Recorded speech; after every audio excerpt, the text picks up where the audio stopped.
প্রতিবেশী দেশকে বলবো, আপনারা নিজের চরকায় তেল দেন, আপনারাও শান্তিতে থাকেন, আমাদেরকেও শান্তিতে থাকতে দেন। সব চেঞ্জ করা যায়, প্রতিবেশী চেঞ্জ করা যায় না।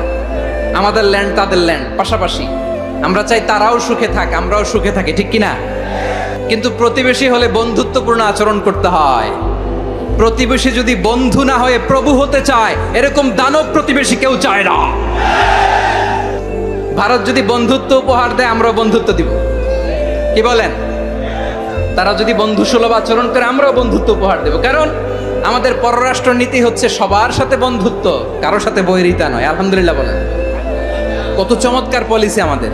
আমরা নির্বিবাদী, আমরা বাংলাদেশিরা শান্তিকামী, we are proud of that. এজন্য আমরা গর্ববোধ করি।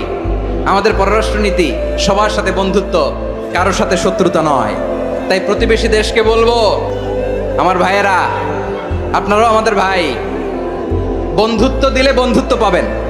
বন্ধুত্ব ইজ ওয়েলকাম, দাদাগিরি নয়। বন্ধুত্ব ওয়েলকাম, দাদাগিরি নয়, লাউড এন্ড ক্লিয়ার। ভারত যদি বন্ধুত্ব দেখায়, বন্ধুত্ব পাবে।